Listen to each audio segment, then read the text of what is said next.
Rehefa nifindra taty États-Unis zany ny Prince Harry sy Meghan dia nanoratra an'ilay boky izay nahazo ny best-seller ny Prince Harry dia ny boky mitondra ny lohateny hoe Le Suppléant izay niteraka resabe tokoa zany teo amin'ny hoe fitantarany amin'ny atsipiriany zany ny fiainany tao amin'ny Palais de Buckingham tao amin'ny famille royale britannique izany sy ny fakahitany tamin'ny Meghan Markle izay vadiny amin'izao fotoana izao ary indrindra koa zany dia ny fitantarany anireo toetra izay manahirana zany momban'ny Prince William rahalahy zany izay notantarainy tao koa zany ny amin'ny hoe mamo ny Prince William zany alohan'ny anaovany mariage any Kate Middleton tamin'izany andro zany kanefa dia manimba ny popularité-ny rahalahiny ny fitantarany zany amin'ny atsipiriany ny karazan-javatra toy izay satria ny Prince William dia fantatritsika fa miomana zany ny andray ny fanjakana rehefa rahatrizay zany. Tao ihany koa zany ny fitantarany ihany koa zany ny toetra izay tsy zakany teo amin'ny rainy zany dia ny roi Charles III amin'izao fotoana izao izay atao izany ny couronnement amin'ny mois de mai 2023 ity ka manimba dia manimba ihany koa ny popularité-ny rainy zany ny zavatra izay nosoratany tao anatin'ilay boky mitondra ny lohateny hoe Le Suppléant izany satria nitantarainy tao zany hoe rehefa ny annonce ny fatin-dreny dia ny Lady Diana zany tamin'izany andro zany ny rainy dia tsy mba namihina azy akory zany teo an-tratrany fa dia nolazainy fotsiny zany kanefa izy zany mbola zazakely 12 taona tamin'izany andro zany dia ohatrany hoe filazana zavatra vaovao banal zany ny hoe fahafatesan'ny reniny kanefa manoloana ny hoe mahazazazy zany dia mila zany nataontsika hoe affection na ny tendresse avy any amin'ny rainy izy zany. Pitsopitsony zavatra ohatran'izay zao tsy zany no tantarainy ato anatin'ny boky nosoratany izay hoe fitarainana avy amin'ny fotanteraka sy ny amin'ny hoe zaza mitady fitiavana ka pitsopitsony zavatra izay mety zany animba tanteraka ny imagin'ny famille royale satria ny rôle ny famille royale nge amin'io hoe karazana monarchie sy eo amin'ny britannika izany dia ny hoe image mampiseho ny atao hoe fahendrena sy ny hoe diplomatie zany ao amin'ny tany iray izany hoe représentant ny britannika izany ny famille royale ka mila mampiseho zany toetra mendrika tao anatin'izany bokin'izany ihany koa zany dia misy ihany koa ny hoe fitantarany zany ny hoe ny famille royale mihitsy izy no mandefa karazana vaovao ratsy zany momba ny Meghan tamin'izany andro zany ka manaparitaka zany any hoe vaovao mikasika ny Meghan fa fanaratsiana zany any Meghan mba ampiena ny popularité zany eo amin'ny anglisy satria dia notsingaina daholo zany ny fombafomba fiainan'ny Meghan rehetra amin'ny hoe ma-actrice azy tamin'ny fahatanorany zany dia navoaka daholo tany amin'ny magazine izany zavatra rehetrarehetra izany dia misy ihany koa zany ny fitantarany ny amin'ny hoe fiampangany Prince William ny vadiny zany Meghan hoe tsy mahalala fomba ka nahatonga zany an'izy rahalahy izay niady ary dia noraisiny Prince William tamin'ny vozon'akanjony zany ny Prince Harry dia na zerany tary amin'ny tany. Fombafomba fiesika madinidinika ohatr'izay mantsy zany amin'ny tany mandroso dia mety mampihena be dia be mihitsy zany ny ataontsika hoe popularité ny olona iray izay eo amin'ny fitondrana, satria tokony zany ho modely ny olona eo amin'ny fitondrana fa tsy manao an'ireny karazana toetra izay ataontsika hoe zany hoe toetra mamoetra. Ka tao anatin'ny bokiny zany dia fitarainana maro dia maro zany teo amin'ny comportementny famille royale izay nahatonga azy mivady zany ho tapa-kevitra ny ifindramonina zany any États-Unis. Ity boky ity nefa zany dia mampiodina tantara maro zany ity boky nosoatan'ny Prince Harry le suppléant ity, satria niraisin'ny Amerikana zany ilay karazana zany hoe fitantarana nataon'ny Prince Harry amin'ny antsepriany zany ireo toetra izay mamisambisana zany ao amin'ny famille royale. Kanefa zany hoe tsy tokony zany hoe isy zavatra ohatran'izay, satria tafiditra ao daholo zany ny ataontsika hoe intimidation. Efa nazavaiko teto ny atao hoe intimidation dia ilay famizambizanana ara-moraly zany atao amin'ny olona iray izay tsy titiana zany ao amin'ny fiarahamonina ka mety hamotipotika tanteraka ara-moraly an'io karazan'olona io, dia ny famizambizanany zareo zany ny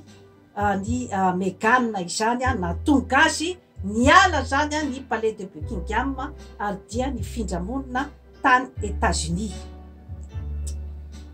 Efa no tantaraiko teto ihany koa, nazavaiko teto hoe inona ny atao hoe capacité d'adaptation. Moa ve i Meghan nanana an'ilay capacité d'adaptation ao amin'ny fianakaviana izay idirany, satria fianakaviana sangany de sangany eran'izao tontolo izao, izany famille royale ny anglisy izany, ka tokony ihany zany mba nisy mpano hevitra azy ny hoe inona ny attitude zany tokony ho raisiny ao anatin'io fianakaviana io.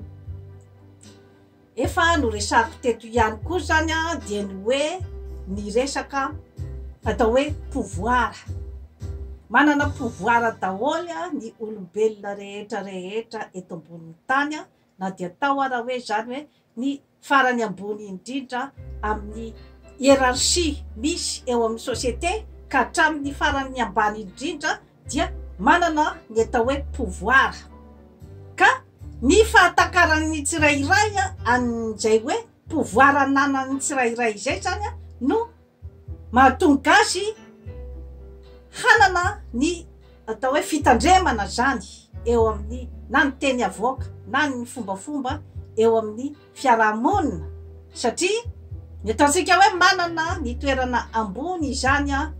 eo amin'ny société dia mila mitandrina zany rehefa mifanerasera amin'ny olona zay eritrerety ny fa ambany kilasy, satria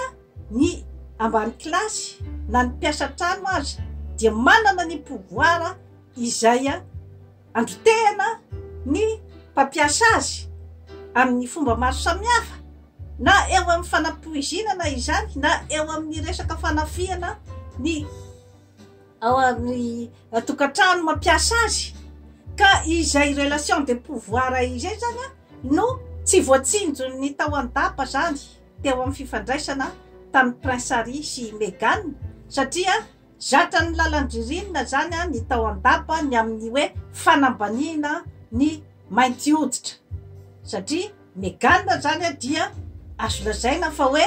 ao anatin'ny kilasy ny mainty hoditra, satria metisy izy ny reniny dia Amerikana mainty hoditra fa ny rainy zany no Amerikana fotsy hoditra. Eo zany no mipetraka ilay hoe atraiza ilay pouvoir, satria tsy nampoiziny zareo zany ilay hoe fitsimbadiky ny tantara zany tamin'ny Meghan sy Prince Harry, satria ny eritreretiny zany hoe noroahana fotsiny amin'ny fomba diplomatika zany a izy mivady satria ny antony dia ilay hoe niditra zany a i Meghan niditra en vedette zany a nanao entrée en vedette tao amin'ny famille royale satria vao niditra izy zany a dia niakatra ny populariteny tsy zakany Kate Middleton nefa izay zavatra zay satria izy foana zany a no efa vedette taona 5 any Lady Diana renin'ny prince Harry sy ny prince William izany ka nisy zany a ilay famizabizanana teo amin'ny samy vehivavy efa noresahako teto ny atao hoe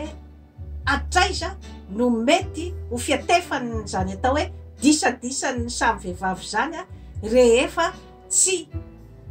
voafehy amin'ny société anankiray na amin'ny entreprise iray mety androtana entreprise mety androtana fanjakana iray a ny adiady behivavy zany a rehefa tsy voafehy ka tsy napoiziny famille royale zany a ny foidiny tantara satria neritreretiny hoe faible zany a ny prince Harry sy Meghan ka azo roadroahana fotsiny amin'ny fomba diplomatika izay hoe eo masony rehetrarehetra zany dia ohatriny hoe zareo zany a mila voatsiary niala ny palais royal zay zany a no image izay hoe ohatriny hoe avoaka aty ivelany kanefa ny ao anatiny ao zany a misy zavatra maro dia maro satria nasaindra matoa Oprah Winfrey ny resaka tamin'ny chaîne télévision zany a i Meghan ny tantara ny zava-misy rehetra tao amin'ny palais royal dia teo zany a no nanomboka ny voaka zany a ny disadisa rehetra izay nisy a tao amin'io palais royal io zany fehiny zany zavatra rehetra izany dia ny hoe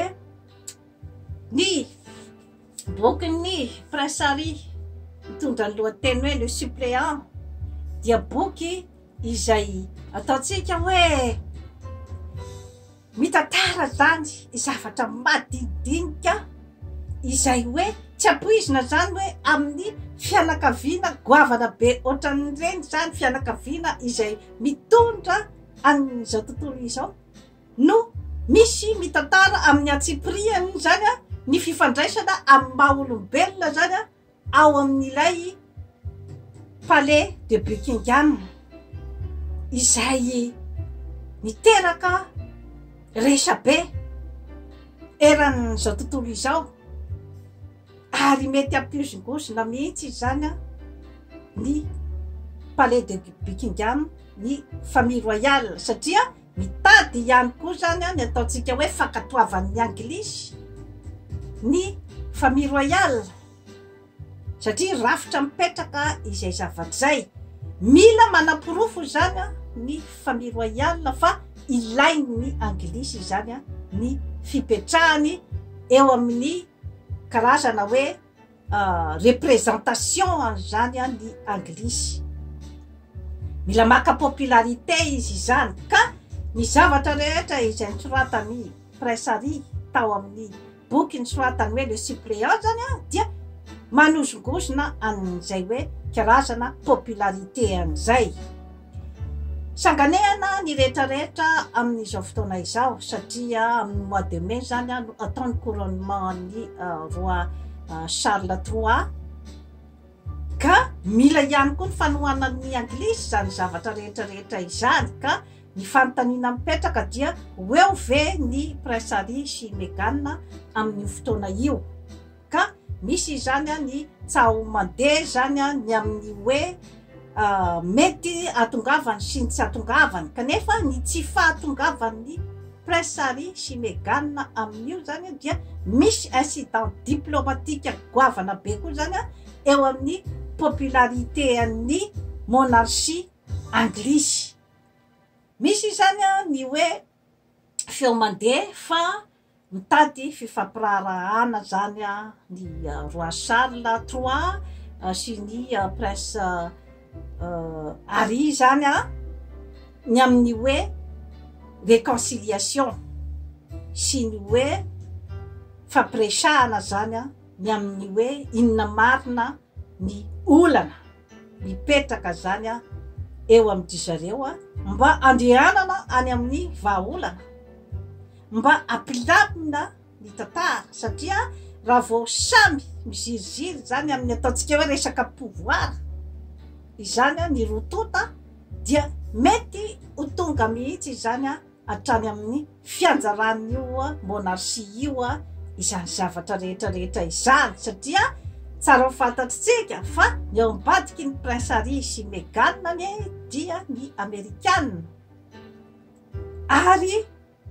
ao ihany koa ny ataontsika hoe clan zany a ato amin'ny mainty hoditra ny clan ny mainty hoditra tsy anana fahatanjahana firy zany a ny amin'ny hoe ampirodana an'io fa indrindrandrindra zany a dia ny Amerikanina no mety anana an'izay karazana force izay ka ny vahaolana izay hitany tao amin'ny monarchie zany amin'izao fotoana izao dia ny hoe nagataka vonjy izy zany a tany amin'ny archevêque de Canterbury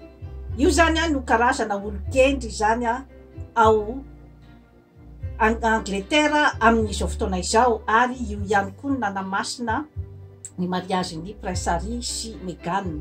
ka izy zany a no anelanelana any Prince Harry sy Meghan amin'ny monarchie zany a amin'izao fotoana izao satria mitatra zany a ilay afera efa tsy voafehiny zareo intsony zany satria nanjary resaka afera mondiale zany a ny disadisany mpianakavy tao ka miantso izany izy a ny olokendry izay a efa nresako teto a ny amin'ny hoe ny firenena iray dia mila olokendry izay andravina ny disadisa izay ataontsika hoe disadisan'ny ego na ilay ataontsika zany hoe fanambonitena satria rehefa jerefana zany a ny tantara rehetra izay hoe tantarain'ny Prince Harry zany a atao anatin'ny boky dia ilay disadisa madinidinika amin'ny ataontsika hoe fanambonitena mila samy mandinika ny tenany zany a ny rotota amin'izao fotoana izao satria efa vita ilay hoe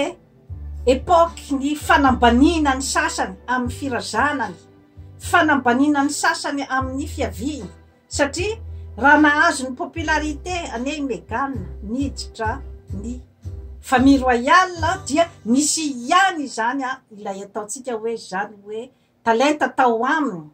talenta eo amin'ny hoe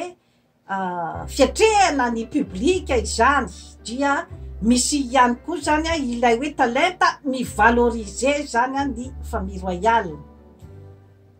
etsy an-daniny nefa zany a ny tato amin'ny vehivavy lohandohan'ny mpisorona tato amin'ny famille royale zany a tsy nahazaka an'izay hoe entrée en vedette ny Meghan zay dia lasa nivadika disadisam-behivavy zany a ilay resaka ka tokony zany a samy mahay mandinikena na ny an-daniny na ny ankilany satria Meghan zany a tetsy an-daniny milaza hoe tato amin'ny famille royale ozy izy a vao nahatsapany tenako fa mainty hoditra izany hoe misy ihany zany ataontsika hoe problème d'identité efa nresako teto daholo zany teo amin'ny Meghan izany hoe tsy naka clan izy izany a tsy naka an'ilay identitény amin'ny mahamainty hoditra azy niditra tao ka somary tsy nahina mindra kely ihany zany tao anatin'ilay société satria nary princesse Grace de Monaco ange tamin'izany andro zany a Amerikanina vedette no niditra tamin'izany ataontsika hoe palais royal ny Monégasque zany a dia nahita problema satria Amerikanina izay ataontsika hoe ny azy ny demokrasia no miteny ny azy ny olona rehetra afaka miteny na ny vehivavy dia nisy disadisa ihany koa ny princesse Grace de Monaco tamin'izany andro zany tamin'ny fidirany tao, kanefa ny ravina ihany izay resaka izay zany rehefa nisy ny olon-kendry, nisy ny pretra izay ny resaka tamin'ny princesse Grace tamin'izany andro zany, ny hoe ilainy ity tanàna ity ianao, ilainy ny famille royale ianao mba hampisandratra ny famille royale ary ampandroso an'ity Monaco ity, ka ok ianao mba tsy hananeritreritra intsony zany ny hiverina ilalao cinéma any États-Unis. Dia resy lahatra zany ny princesse Grace, dia nilamina zany ny tantara tao ny palais royal ny Monaco tamin'izany andro zany. Ny famille Grimaldi moa zany no tompon'ny palais royal zany tao Monaco, ary dia mbola hatramin'izao zany dia ny zanany lahy Albert II zany no manjaka amin'izao fotoana izao. Iverenako nefa zany ny ato amin'ny kany Meghan. Dia Meghan zany tsy tena nieritreritra ny identitény niditra tao, fa nieritreritra izy zany hoe vedety américaine izy zany miditra ao, ary nieritreritra izy zany fa izay zany no statueny adininy zany ilay mamainty hoditra azy, ka somary nisy ihany zany ny karazana fifandonana tao karazana excès zany izay hoe mifamalivaly amin'ireo karazana hoe tandapa zany i Meghan izay hoe mieritreritra ny tenany zany fa ho princesse vedety américaine, kanefa tsy mitovy mihitsy izay hoe ka izay mila ihany zany mijery an'izay hoe mamainty hoditra anao izay rehefa miditra zany amin'ny clan ohatran'ireny, satria tsy misy miteny anao an'izany zavatra rehetrarehetra izany fa ianao no mila mametraka ny plasinao zany amin'ny toerana hoe tokony isy anao. Zay lay tenin'ny Michelle Obama hoe vao hiditra ny Maison Blanche hozy izy dia fantatro fa mila miezaka folo eny noho ny première dame rehetrarehetra tao amin'ny lapa. Ataoko fa fahendrena goavana be zay zavatra zay, satria resaka pouvoir no mipetraka amin'ny fifandraisana amin'ny toerana ohatran'ireny. Ka eo zany mantsy zany ny pouvoir anankiroa fa mienjandroa zany ny tady, satria manohana avy ato aoriana zany ny Amerikanina amin'io